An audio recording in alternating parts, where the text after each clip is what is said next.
Saludos a todos los que están por conectarse ahora y los que nos van a ver seguramente en diferido.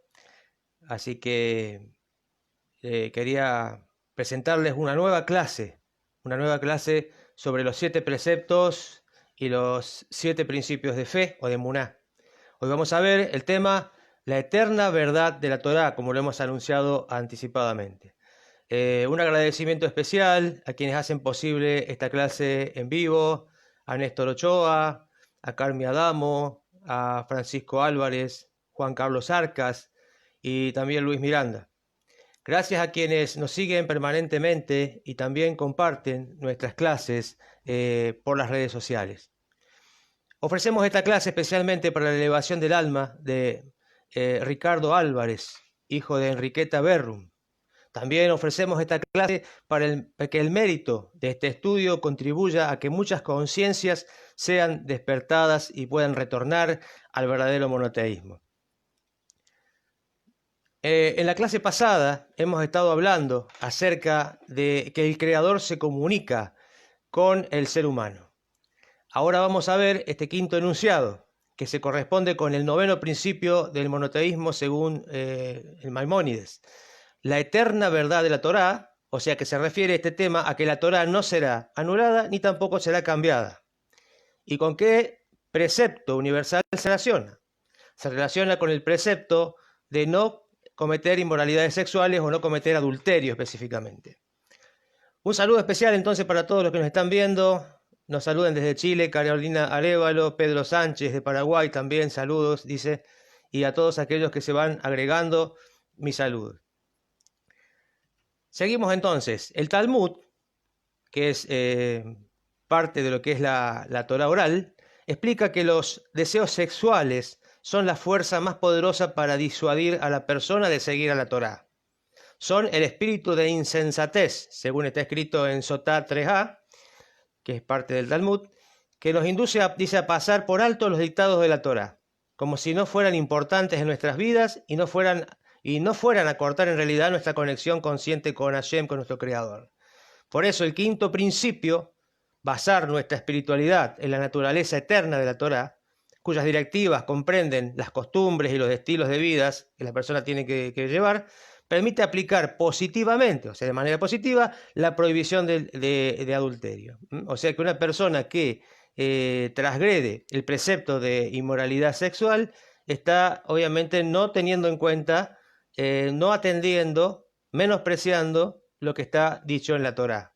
No se deja guiar por la Torá, sino que a su vez, encima se está dejando guiar por la inclinación al mal, en donde esa energía, digamos, esa inclinación hacia la inmoralidad es grande, de su Yeser Hará.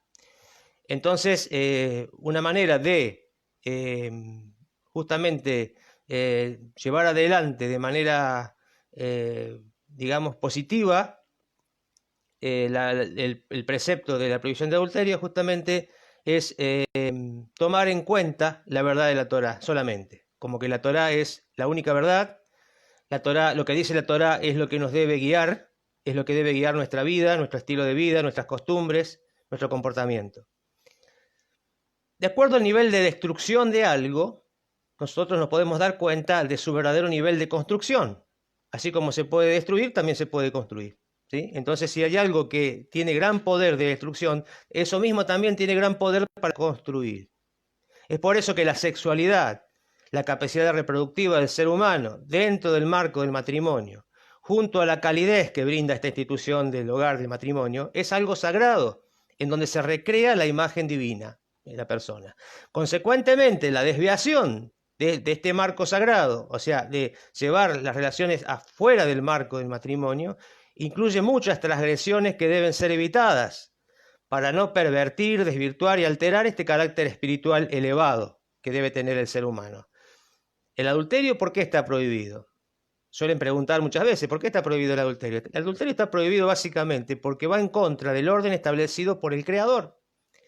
Él creó al hombre para que viva de una determinada manera, para que se relacione de una determinada manera con el sexo opuesto, de una determinada forma, en un marco, en un contexto determinado, que es justamente el marco del matrimonio.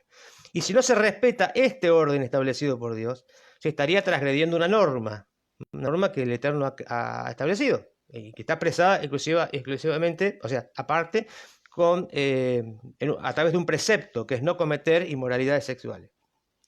Y en consecuencia, son terribles las cosas que pueden suceder, o sea, lo que puede acarrear el no tener en cuenta, no considerar este precepto, de la destrucción de los hogares, el sufrimiento de las personas, especialmente de los hijos, el deterioro de la moral de la sociedad.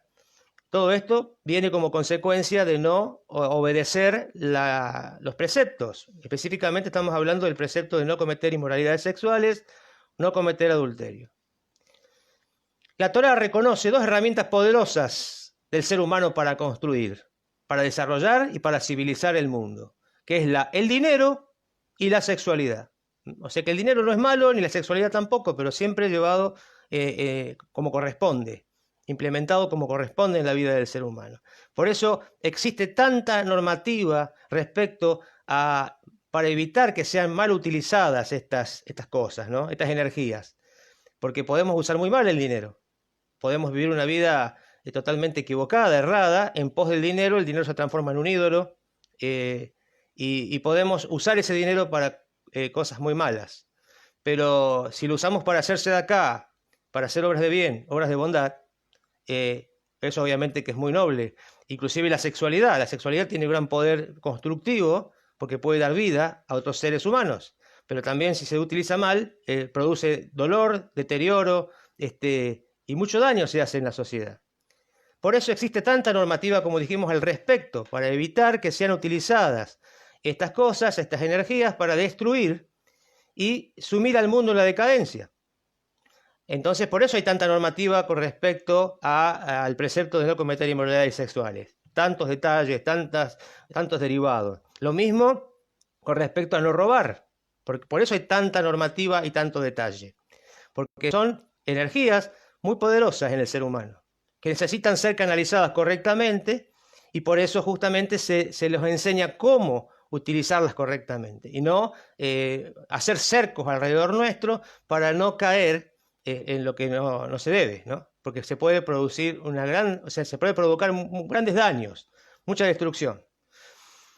Los dos principios anteriores de los 13 principios del monoteísmo según Maimónides, que se corresponden con este principio que estamos viendo hoy, que propone el rabino Ginsburg en su libro Kabbalah y Meditación para las Naciones del Mundo, que hace su relación de los principios del monoteísmo o del judaísmo, que también son principios del monoteísmo en general, con los preceptos universales, los 7 preceptos. Entonces acá estamos viendo justamente los que se corresponden con el principio de hoy, es el principio número 7. O sea, el que estamos viendo hoy tiene que ver con la verdad de la Torá eterna, verdad de la Torá, que no es la única verdad. Y los que se corresponden con este principio justamente de la verdad de la Torá es que la profecía de Moshe es fundamental y es verdadera, en primer lugar, que es el principio número 7 de los principios del monoteísmo, y también el principio número 8, que la Torá es completa y que es de origen divino. Entonces estas dos cosas son fundamentales para poder llegar aquí a aseverar y asegurar que la Torá es la única verdad y la verdad eterna. Entonces el principio 7, para poder introducirnos un poco, el principio número 7 nos habla acerca de la superioridad de la profecía de Moshe. La profecía de Moshe es la profecía más grande, es la revelación más grande que se ha dado a la humanidad. Después vienen los otros profetas a un nivel inferior, y finalmente los que han escrito, los que han hablado por inspiración divina o Ruach HaKodesh. Entonces es importante considerar que la más alta revelación fue la dada del Eterno a Moshe, ante los ojos y ante los oídos y ante la presencia de todo el pueblo de Israel.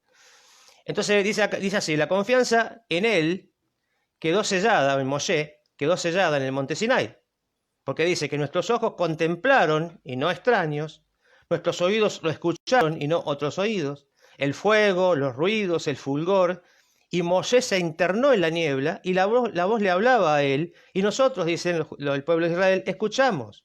Moshe, ve, diles a ellos tal y tal cosa. Y así dijo él, cara a cara habló Hashem con vosotros. Esto es algo ineludible que se transmite de generación en generación por tradición oral por el pueblo judío desde el momento que recibieron esa revelación en ese instante, en ese momento en el monte Sinai, y vieron cómo Hashem le hablaba a Moshe delante de sus propios ojos y escucharon cuando le hablaba y fueron testigos todo el pueblo de que Moshe recibía la palabra directa del Creador. Y fue dicho, no con nuestros padres concertó el Eterno este pacto, no fue anteriormente. En el monte Sinaí todo el pueblo llegó a este nivel profético en el cual percibió que Dios le hablaba a Moshe, el maestro de todos los profetas anteriores o posteriores a él. Todos están, dijimos, por debajo de ese nivel de profecía que tuvo Moshe. Y fue selecto de toda la humanidad Moshe, que captó respecto al conocimiento de Dios más de lo que cualquier ser humano pueda llegar a captar, en el pasado o en el futuro inclusive. Entonces es ineludible, es indiscutible que Moshe es el más alto profeta, el más grande profeta, y que esa revelación fue la sobresaliente, la perfecta revelación de Dios ante los ojos de todo el mundo, de todo el pueblo de Israel, que eran 3 millones de descendientes de Israel, más 1 millón de la multitud mixta. El principio número 8 que sigue, nos vamos aproximando al 9, que es lo que nos está interesando hoy desarrollar. El principio número 8 se refiere a que toda la Torá es divina, que proviene de la sabiduría de Dios y fue transmitida a Moshe.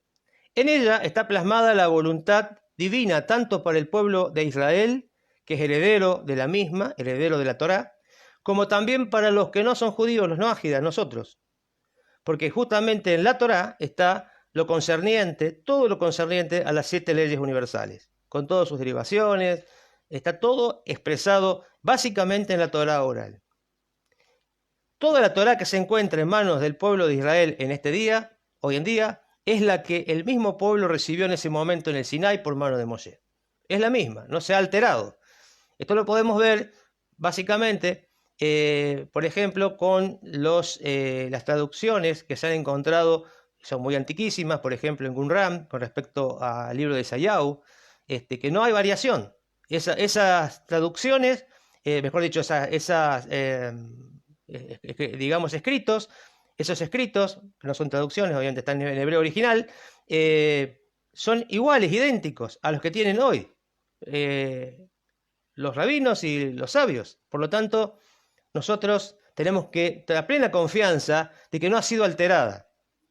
Toda la Torá que se encuentra en manos del pueblo de Israel es la misma que recibieron en el monte Sinai, y que en su totalidad procede de Dios, es decir, que la Torá se le reveló a Moshe en forma completa por parte del Eterno, bendito sea. Maimónides, en la introducción al comentario de la Mishnah, relata la forma en que eran transmitidos los preceptos de Dios a Moshe, y de Moshe al pueblo de Israel. Dios le dictaba a Moshe lo que debía escribir en la Torá escrita, que se llama Torá escrita, y luego le explicaba los detalles de eso que le estaba dictando. O sea, que lo que es la Torá oral. La Torá oral es la explicación de la Torá escrita. Entonces le decía tanto lo que debía poner por escrito como la explicación de eso mismo. Entonces vemos, por ejemplo, en el libro de Shemot, Éxodo 24:12, donde está contemplado justamente la Torá escrita y oral, como que son dos partes de una sola. Tanto los versículos aparentemente más insignificantes como los más importantes tienen el mismo estatus, puesto que todo es de origen divino, y la Torá de Dios es completa, pura, sagrada y verdadera. Al considerar que toda la Torá es de origen divino, entonces ninguna letra en la Torá está de más. Entonces debe haber algún motivo, pues la obra de Dios es perfecta. Entonces hay cosas que leemos que por ahí no entendemos, pero está escrita con un motivo, con una finalidad, y eso también es divino. Debemos obviamente dedicarnos al estudio profundo de las Escrituras, con un maestro, con un rabino, para poder llegar a entender cada vez más aquellas cosas que están para nosotros, básicamente en la Torá. Esas historias que han sido seleccionadas, esos relatos que han sido seleccionados y están en la Torá escrita, no fueron casuales, fueron dictados por el Eterno con una finalidad, para dar una enseñanza espiritual, básicamente. Y han sido escritos en un lenguaje humano, para que justamente el ser humano lo pueda entender. Entonces, de manera muy clara, con diferentes estilos, tenemos allí la palabra, la voluntad de Hashem, del Creador, bendito sea, revelada al ser humano, especialmente al pueblo judío, y también para que también se nos transmita la parte de la Torá que nos corresponde a todas las naciones. Bien, entonces dijimos que inclusive la misma Torá escrita nos dice que la autoridad para interpretar y aplicar la Torá en cada tiempo y situación la tienen los sabios del pueblo de Israel. Esto lo vemos en los versículos de Deuteronomio, de Barim 17, del 8 al 11.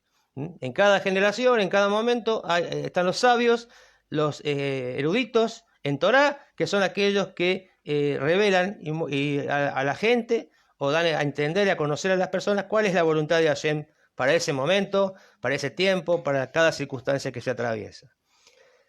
El principio que nos ocupa hoy, entonces, dijimos el principio número 9 del monoteísmo, que se refiere a que la Torá no será anulada ni será cambiada. Esto es pero muy importante, como todo, obviamente, pero esto hay que remarcarlo mucho. La Torá no será anulada ni tampoco será cambiada. Entonces aquí no entra ningún tipo de revelación posterior que quiera reemplazar o completar. Lo que fue dicho en totalidad. La Torá no está en el cielo, está en la tierra. Fue entregada a la tierra, al pueblo de Israel, para que también sea luz de las naciones. Fue entregado al pueblo de Israel y toda la Torá ya está en la tierra. Toda ha sido cerrada. La cuestión ya está cerrada, ya está entregada, la Torá está en la tierra. Ahora hay que estudiarla. Hay que estudiarla porque ahí está la voluntad de Hashem. ¿Y quién está dedicado al estudio? Obviamente el pueblo judío. Y nosotros, las naciones, tenemos que ir al pueblo judío para poder entender y recibir aquello que está escrito para nosotros también. En realidad, todo lo nuestro, lo que tiene que ver con los hijos de Noaj, los Benei Noaj, obviamente ha sido recibido mucho antes de la entrega de la Torá, con Noaj y anteriormente por Adán. Pero fue perdido porque las naciones abandonamos a Hashem y a su voluntad y los principios y los preceptos.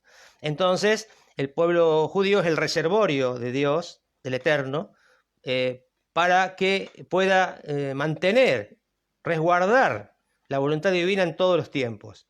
Y aquella persona que esté interesada en saber cuál es su parte en la Torá, pueda acercarse al pueblo judío y recibir de él justamente aquello que le corresponde. Vale la pena agregar aquí lo que Maimónides escribe en Yesodea Torá, en el capítulo 9.1, que dice: está clara y expresamente dicho en la Torá que sus leyes son de eterna vigencia, no son susceptibles de ser modificadas, de que se les quite o se les añada, pues está escrito: todo lo que yo os ordeno, esto guardaos para cumplir. Nada le añadiréis ni le restaréis. Deuteronomio 13.1, lo vuelvo a repetir. Nada le agregarán ni tampoco nada le van a quitar. No da lugar a que venga alguien y diga: pero faltó decir tal cosa. No. O puedan decir: no, pero esto se tiene que entender de otra manera. Tampoco, porque la Torá oral, que la explicación ya fue entregada en ese momento. Y fue dicho: herencia para nosotros, obviamente habla el pueblo judío, y nuestros hijos eternamente, es la Torá justamente para hacer conforme a todo lo que está escrito allí. De Barín, Deuteronomio 29-28. Entonces de aquí se infiere que todos los preceptos de la Torá le competen eternamente al pueblo judío y también a los noajías los preceptos que le corresponden. Es lo que dice: las leyes eternas para todas vuestras generaciones. Leyes eternas para todas vuestras generaciones, en Baikra o Levítico 23.14, y está escrito también: pues ella no está en los cielos, como acabo de decir, en Deuteronomio de Barim 30.12. O sea, no está en eso significa, donde se deduce que a ningún profeta le está permitido introducir innovaciones en la Torá. Nadie puede venir a decir otra cosa. Los profetas que vinieron después de Moshe se explayaron en lo que ya estaba escrito. No agregaron, no quitaron, simplemente trajeron mayor luz y claridad en cuanto a lo que ya está escrito. Pero la base es la Torá. Y la Torá es la perfecta revelación del Eterno, que no será cambiada, modificada y que debemos siempre tomar en cuenta para nuestras propias vidas. Por lo tanto, cualquiera, ya sea judío o ya sea noágida, que presentando señales y prodigios afirme que Hashem lo envió para añadir, para quitar un precepto se refiere esto a la Torá escrita, o para dar una interpretación, una explicación diferente de cualquiera de los preceptos, o sea, de la Torá oral, contraria a lo que se ha recibido de Moshe, o diga que aquello que Israel tiene como precepto no son para siempre, son temporales, no son para todas las generaciones, esto se refiere a anular completamente la Torá. Y aquí que se trata de un falso profeta, puesto que viene a contradecir la profecía de Moshe. Entonces, hay algunos que se proclamaron profetas con nuevas revelaciones que solamente ellos tenían y que seguramente le habían inculcado a otras personas que eran algunos pocos seguidores. Pero la revelación verdadera, perfecta, indiscutible de Dios es la Torá, porque fue revelada a toda la nación en el monte Sinai, a 3 millones de judíos, o sea, de descendientes de Israel, que luego se transformaron, fueron judíos, o sea, fueron israelitas, y 1 millón de la multitud mixta, que eran de otras naciones, que también formaron parte de Israel, porque todos tuvieron que tener una conversión en el monte Sinai. Tuvieron que convertirse, pasar de ser todos noajidas, porque también los israelitas en ese momento eran noajidas, hasta la entrega de la Torá. Entonces, tanto los israelitas como los de la multitud mixta tuvieron una conversión, tuvieron que prepararse anteriormente y recibir el yugo de la Torá, etcétera, etcétera. Y fueron cambiados de estatus a lo que sería hoy al nivel de Israel, del estatus del pueblo de Israel, con mucho más preceptos que el resto de las naciones. Así que aquel que venga a decir que trajo una revelación nueva que Dios le reveló, obviamente que eso no se puede aceptar. Como sabemos, la profecía cesó con la destrucción del primer templo. Hasta ahí llegaron los profetas del Tanaj. Y no hubo más revelación a ese nivel de profetas. Que para eso obviamente necesitamos estudiar cómo el profeta recibía la profecía, a qué nivel y cómo, de qué manera. Hoy no se da más eso, por el poco nivel espiritual que tiene la humanidad. Y obviamente retornará, por lo que sabemos de la Torá oral y escrita también, va a retornar la profecía nuevamente en el tiempo de la era mesiánica, que sea pronto en nuestros días. Entonces, bueno, tenemos allí claramente que no se puede agregar absolutamente nada. No hay profetas, no hay profecía hoy en día, y ninguna persona puede agregar o quitar o modificar lo que ya está revelado perfectamente y entregado por el Eterno al pueblo de Israel. Quien afirme esto en nombre de la profecía es pasible de la pena capital, merece morir, por la perversidad de hablar en nombre del Eterno cuando él en realidad no lo mandó, no lo ordenó. Ya que él, bendito sea su nombre, ordenó a Moshe que esta ley fuera para nosotros, dice el pueblo de Israel, y para nuestros hijos hasta la eternidad. Y Dios no es un hombre como para mentir. Entonces, estos preceptos que son para el pueblo judío, para la eternidad, también hay preceptos que son para los gentiles, para las noajidas, para toda la eternidad. Inclusive el mismo pacto de Bereshit 9, de Génesis 9, dice que es para siempre. Ese pacto, esos preceptos que han sido entregados por el Eterno, son para siempre, por perpetuidad. Entonces, no hay forma de que esos preceptos universales sean modificados, cambiados, etc. Entonces acá también dice, o cambiar de parecer. Dios no puede cambiar de parecer. Es decir, que una vez que se afirmó que serían leyes eternas, es imposible que Dios le revele a un profeta que le diga que ya no son eternas. Entonces ya no es necesario realizar tal precepto, esos preceptos ya pasaron. Por lo tanto, no es claro que se trata de un falso profeta. Por lo tanto, nos es claro que se trata de un falso profeta que está diciendo cosas que Dios en realidad no ha declarado y que de su propio corazón ha inventado tales cosas, por su imaginación. Y bueno, la gente que se mete en cuestiones idolátricas sobre todas las cosas vuela y fantasea y ve cosas que nadie ve, y bueno, y después dicen que lo vieron y que Dios le dijo, cuando en realidad no les dijo nada. Entonces, esto ocurre muy a menudo. Y hay que tener mucho cuidado.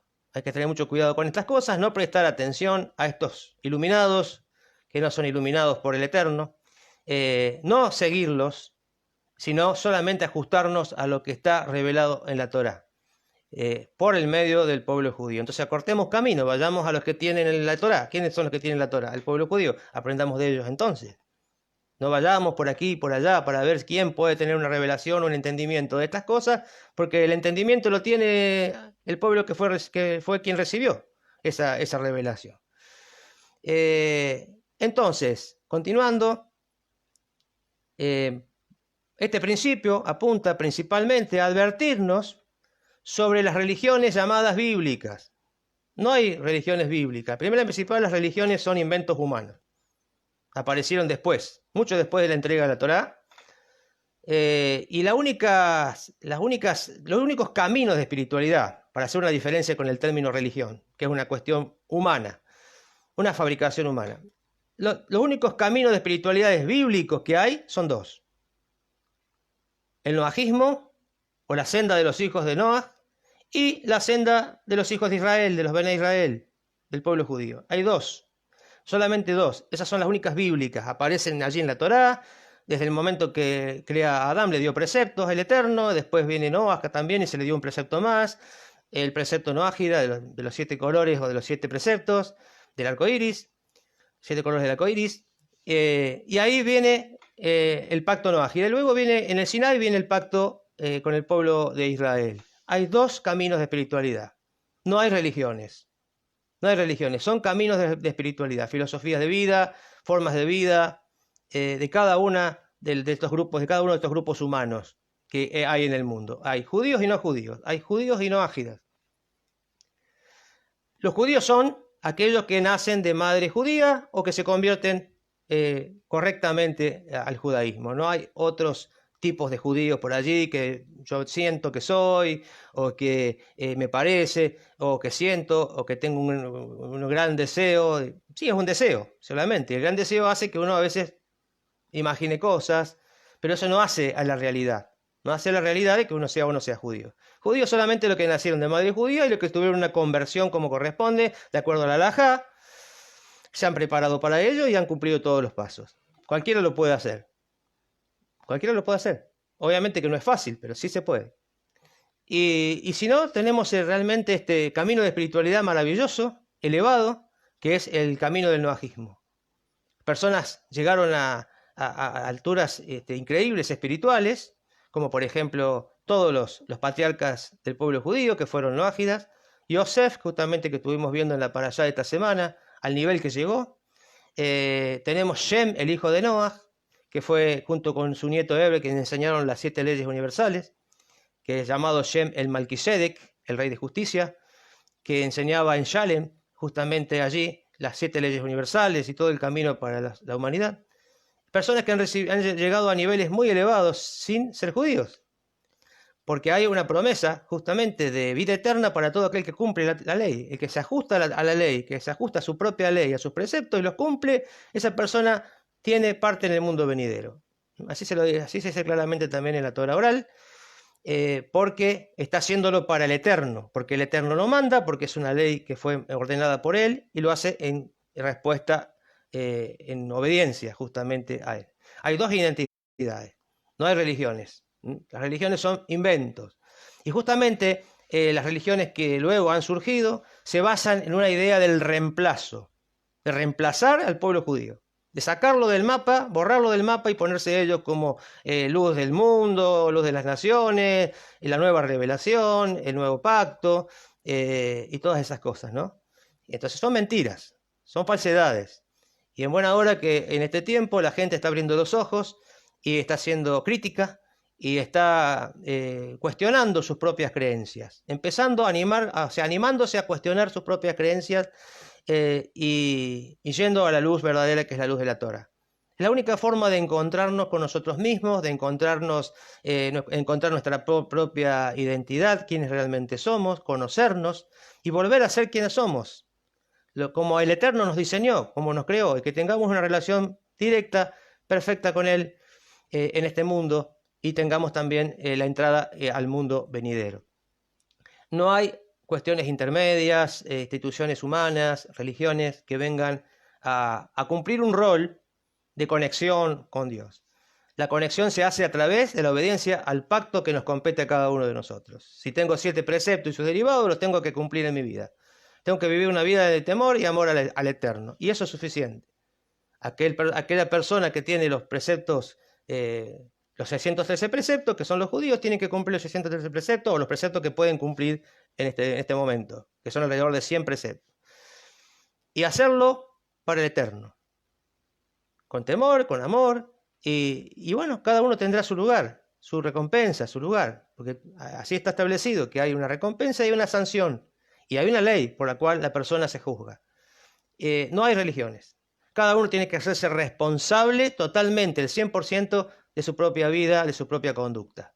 No querer que otra persona le arregle sus cuestiones y diga, bueno, consiga ¿cómo se llama? El indulto, consiga y nosotros no tengamos que asumir consecuencias por las cosas que hemos hecho. Tenemos nosotros que hacer teshuvá, retornar a Dios nosotros, reconocer nuestros errores nosotros, pedir perdón nosotros, enmendar nosotros, corregir nosotros, pero no que otro haga algo por nosotros, que nosotros seguimos nuestra vida, no cambiamos, no corregimos nada.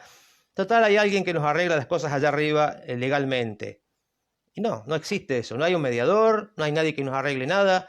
Nosotros tenemos que asumir nuestra propia responsabilidad.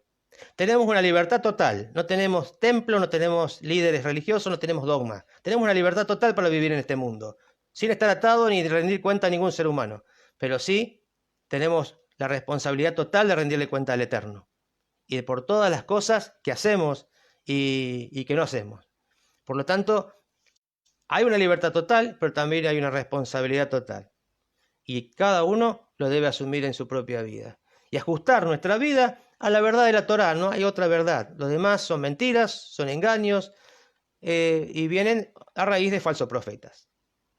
Yo sé que a muchas personas quizás que están escuchando a esto le puede llegar a doler, le puede llegar a molestar. Yo fui uno de ellos en el pasado, me dolió muchísimo darme cuenta del error en el que había caído, pero eso es bueno porque nos abre los ojos. Duele, la verdad duele, pero nos abre los ojos y nos permite reconectarnos con la divinidad, correctamente como así ha sido establecido. Y de esa manera, la verdad, toda persona puede y debe acercarse a Dios como Él lo estableció, no como nos parece a nosotros, como un grupo de personas lo dijeron. Eso es lo único que tenemos que aceptar. Perfecto, vamos a leer un poquito acá los saludos. Sé que hay mucha gente que se ha conectado hoy. Los saludo a todos los que están en línea. Hortensia Montes, Néstor Ochoa, también, bueno, hay algunos que escriben en hebreo. Yo no soy lector de hebreo, conozco hebreo muy poco. Dice, saludos profesor, que Hashem bendiga siempre su trabajo. Néstor, gracias. Excelente día profesor, también Hortensia, gracias, muchas gracias, también para ustedes lo mejor. Noah Tai, también Manuel Hernández, muy bien. Shalom profesor, nos dice Ricardo Alonso Bolaños Rivas. Nos saluda también Ingrid, Marichen Navarrete Cayuqueo. Pablo Techera nos dice un gusto enorme, revuelo, un fuerte abrazo, bendiciones. Y cuando acá dice también un amigo, dice cuando hay un adulterio se retira la verajot de Hashem o retira la presencia divina. Claro, cuando uno quiebra, no transgrede los preceptos, obviamente allí se resiente la presencia divina, y bueno, obviamente se corta la conexión con el Eterno, porque en ese punto se está cortando la conexión, porque cada precepto es un conector. Cuando ese conector se corta, hay algo que ya vamos perdiendo. Ya vamos perdiendo conexión con Dios. Cada vez nos estamos alejando más. Mis saludos también, dice Eduardo Gutiérrez. ¿Qué tal, Eduardo? Tupac también. Saludos para él. Buenos días, maestro. Dice Ronald Villarreal. Bueno, también saludos para él. Pietro, qué gusto verlo. Saludos. También vuelve a agregar nuestro compañero, estos preceptos son rectitud y moralidad. Claro que sí. Todos los preceptos noágidas son racionales, morales y éticos. Saludos también de Pedro Sánchez. Daniela Rojas dice que hay dos identidades, exactamente. Excelente explicación. Bueno, me alegro que así haya sido. Luis Miranda, lo saludamos. Agradece también Ronald por la clase. Daniela Rojas, también excelente clase, profe. Y también agrega nuestro compañero, por ahí no sé leer mucho hebreo, así que por ahí discúlpenme, no es necesario el Noágida, quedémonos tranquilos, no es necesario el Noágida saber ni escribir hebreo. Eso sí es judío, pero bueno, nosotros los noágidas no tenemos obligación de estudiar, ni aprender, ni saber hebreo. Es bueno, el que lo pueda hacer que lo haga, pero no es necesario. Por eso estamos en los milagros de Hanukkah para salir de la oscuridad, exactamente. Qué hermoso contexto este que nos toca vivir ahora, porque estamos viendo reflejado, digamos, en esta festividad lo que es la luz, lo que es la luz de la Torá y cómo alumbra en medio de la oscuridad de la idolatría. Y el deseo también para todos los que están escuchando y todas es que todos y todas reciban justamente esta posibilidad de Dios de ser luz, del Eterno de ser luz en el mundo, en la oscuridad que los rodea, en medio de la idolatría, poder alumbrar a las personas con sus propias vidas, con sus propias experiencias, con sus propios conocimientos. Saludan también Diana, Iris Bolaños Corona, también nuevamente Luis Miranda, bendiciones. Reiner, saludos cordiales desde Costa Rica, gracias, bueno, un saludo desde Argentina. Hermosa explicación, dice Topac Adamo, algunos tuvieron dificultad para entrar enseguida, algunos se les cortó la conexión. Y Gallardo Quique dice: paz de Hashem para usted, gracias por la enseñanza. Bueno, me alegro que les haya servido. Y como siempre les sugiero, les pido que compartan las enseñanzas. Esta clase, este video va a ser subido también a YouTube y lo pueden compartir todas las veces que ustedes quieran con los amigos, conocidos. La idea es llevar luz a las naciones. Y gracias a todos los que apoyan, no solamente apoyan con Sedacá, que es muy importante para poder mantener los proyectos que tenemos, que son muchos, el tiempo que dedicamos, la preparación, sino también a todos aquellos que nos siguen y que difunden nuestros materiales, que es una forma también de contribuir con la difusión de la luz de la Torá. Bueno, espero que todo haya estado más que claro. Creo que la Torá es muy clara, no anda con vueltas. Y cuando uno va a la luz, cuando uno va a la Torá, a la luz, obviamente no puede decir nada más que es la verdad, esa es la verdad. Cada uno sabe internamente que esa es la verdad, porque la Torá ya la tenemos desde antes de que vengamos al mundo, ¿no? Pero nos olvidamos. Y cuando escuchamos Torá, es como que recordamos lo que ya sabíamos. Esto ya lo escuché en algún lado, me parece. Algo, y ya me doy cuenta que eso es que estoy escuchando y estoy oyendo, es la verdad de la Torá. Nos transforma, nos cambia la vida, y es justamente para cambiar también el mundo. Primero hagamos nuestro propio tikkun, nuestra propia corrección, y después con esta corrección personal llevemos corrección al mundo. Así que un saludo para todos, que tengan un feliz Hanukkah, que lo disfruten y que sean luz también junto al pueblo judío, que sean luz para toda la humanidad. Shalom, shalom.